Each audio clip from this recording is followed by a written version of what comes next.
Hello everyone, I am Shaurya Agarwal from Commerce World और ये मेरा फर्स्ट वीडियो है अकाउंट्स का, क्योंकि बहुत सारे बच्चों के मुझे मैसेज आ रहे थे कि दी प्लीज़ अकाउंट्स पढ़ाओ।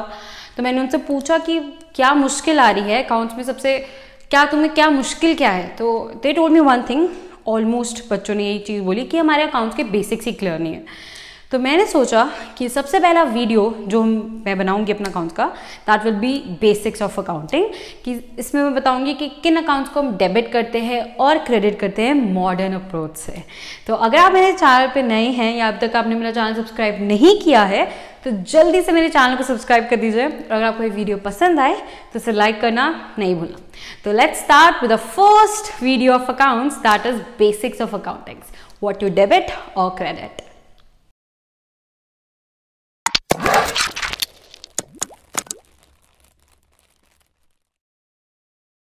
सबसे पहली चीज़ जो हमें स्कूल में पढ़ाया जाता है, जो अप्रोच हमें बताई जाती है अपने डेबिट क्रेडिट करने के लिए, दैट इज ट्रेडिशनल अप्रोच। हमें ट्रेडिशनल अप्रोच बताई जाती है स्कूल में।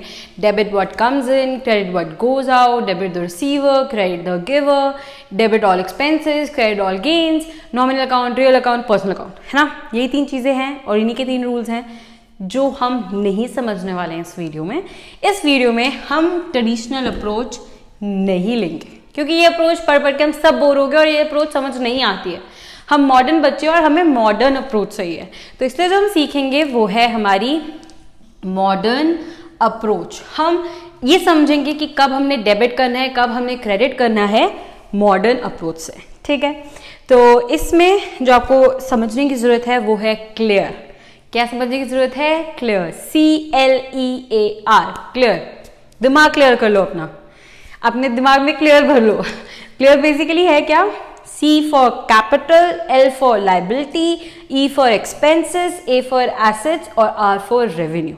ये हमारे 5 टाइप के अकाउंट्स मैंने बताए हैं, ये 3 और ये 5, जिसको मैं डिस्कशन नहीं करने वाली, बिकॉज आई होप आपको ये अकाउंट्स पता है और इनकी डिस्कशन में हम टाइम वेस्ट नहीं करेंगे।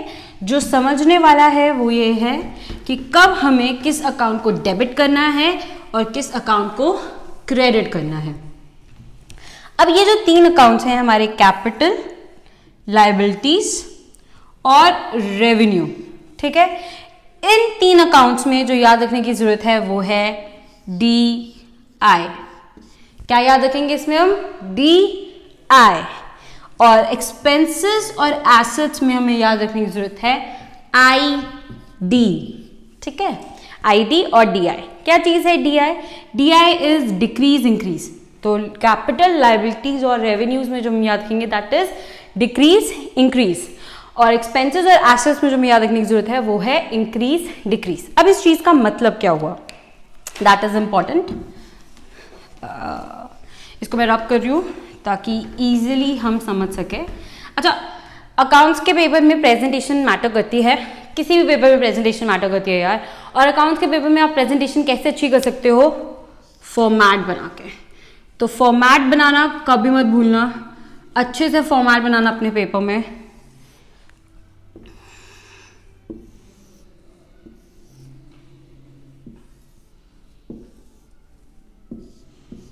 ठीक है, ये हो गया हमारी date, particulars, LF, journal portfolio, फिर अमाउंट, ठीक है, फिर डेट, पर्टिकुलर्स और हमारा अमाउंट, ठीक है। अब जैसे हमने 3 अकाउंट्स की बात की, CLR, कैपिटल, लाइबिलिटीज और रेवेन्यू। इन तीनों में हम जो चीज़ यूज़ करते हैं वो है डिक्रीज इंक्रीज। मतलब कि जब मेरा कैपिटल अकाउंट या लाइबिलिटी अकाउंट या मेरा रेवेन्यू अकाउंट, इन तीनों अकाउंट्स में जब भी कुछ इंक्रीज की बात हो रही है तब हम उसको क्रेडिट करेंगे। तब क्या करेंगे? हम उसको क्रेडिट।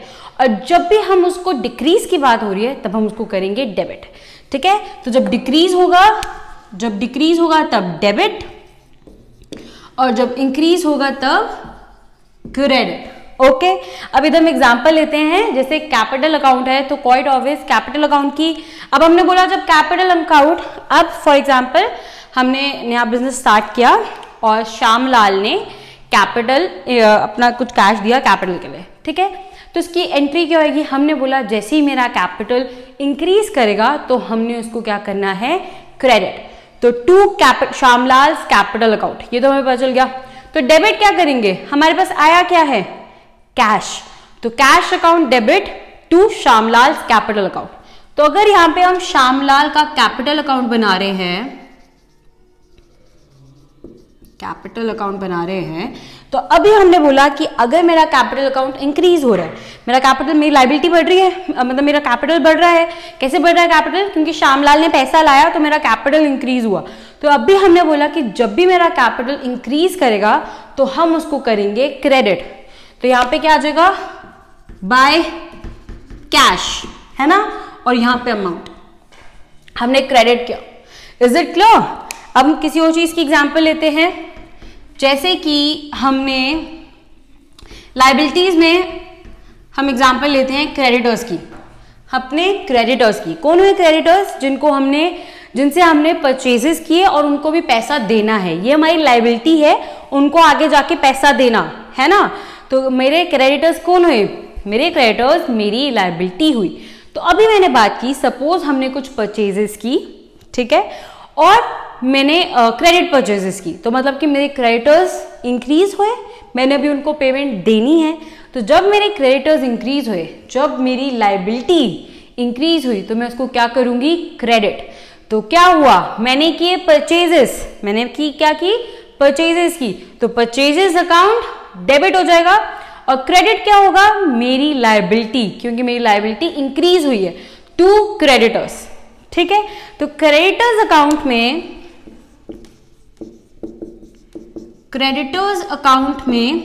जब मेरी क्रेडिटर्स इंक्रीज हुए तो यहां पे क्या आ जाएगा, बाय परचेजेस और यहां पे अमाउंट।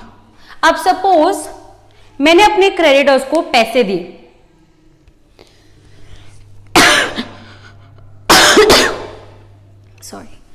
मैंने अपने क्रेडिटर्स को पैसे दिए, मतलब कि मेरी पॉकेट से पैसे गए और मेरे क्रेडिटर्स को मैंने पैसे दिए हैं, इसका मतलब हुआ कि मेरे क्रेडिटर्स कम हो रहे हैं। तो जब मेरे क्रेडिटर्स कम हुए, मतलब मेरे क्रेडिटर्स डिक्रीज हो रहे हैं, हमने क्या बोला, DI, जब मेरे क्रेडिटर्स डिक्रीज होंगे उसको हम क्या करेंगे, डेबिट। तो हमने डेबिट किससे किया, टू कैश, क्योंकि कैश मेरा गया, और यहाँ पे अमाउंट। इज इट क्लियर और नहीं, मुझे बताओ, इजी है ये समझना या नहीं, बहुत इजी है ये समझना। सिर्फ याद रखना है डिक्रीज इंक्रीज, जब हम कैपिटल, लायबिलिटीज और रेवेन्यू की बात कर रहे हैं तब हम यूज कर रहे हैं अपना डिक्रीज और इंक्रीज। लास्ट चीज है रेवेन्यू, जब मेरे को कोई इनकम हो रही है, मुझे कोई गेन हो रही है, ठीक है। इसमें एग्जांपल ले सकते हैं, जैसे discount allowed, discount received actually. तो डिस्काउंट रिसीव्ड क्या हुआ, मेरा रेवेन्यू हुआ। तो जब हम डिस्काउंट रिसीव कर रहे हैं, मतलब कि मेरी रेवेन्यू जो है वो इंक्रीज हुई है, क्योंकि मेरे को डिस्काउंट मिला है। तो जब मेरी रेवेन्यू इंक्रीज हुई तो मैं उसको क्या करूंगी, क्रेडिट। जैसे कि जब हमने परचेजेस की, सपोज इसकी जर्नल एंट्री बनाते हैं, तो जैसे हमने परचेजेस की 5000 की, ठीक है, तो टू कैश, जो मेरे को पैसे मैंने उनको दिए, सपोज दैट इज 4000, तो जो 1000 का डिफरेंस है, it is discount received, to discount received. तो ये क्या किया मैंने, क्रेडिट।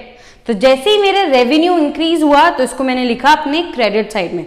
तो जब डिस्काउंट रिसीव्ड का मैंने यहाँ पे अपना लेजर बनाना है, तो यहाँ पे बाय परचेजेस आ जाएगा 1000।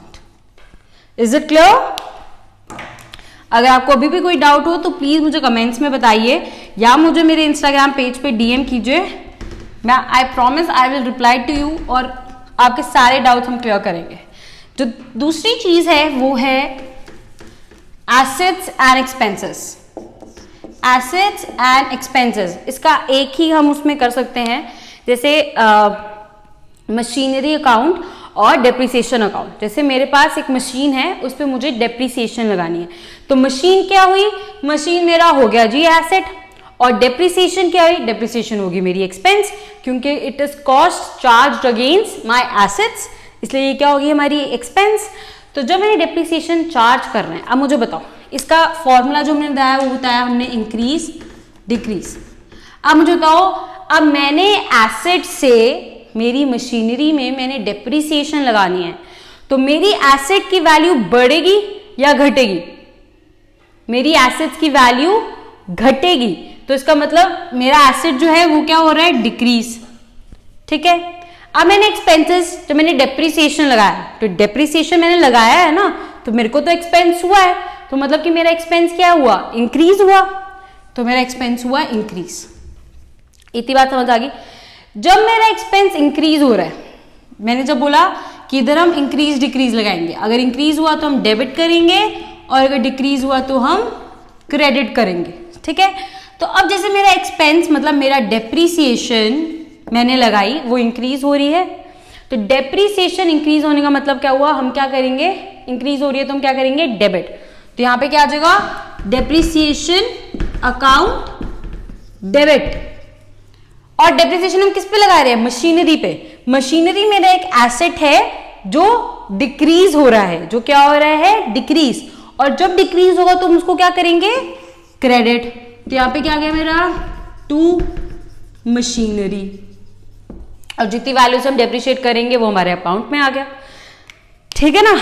अब इसका लेजर अकाउंट में जैसे हम बनाते हैं, हम मशीनरी अकाउंट में लिखते हैं, तो अभी मैंने बोला मशीनरी अकाउंट में हम डेप्रिसिएशन कर रहे हैं, मतलब कि मेरा मशीनरी अकाउंट डिक्रीज हो रहा है, तो हमने इसमें क्या लगाया, आईडी, इंक्रीज डिक्रीज।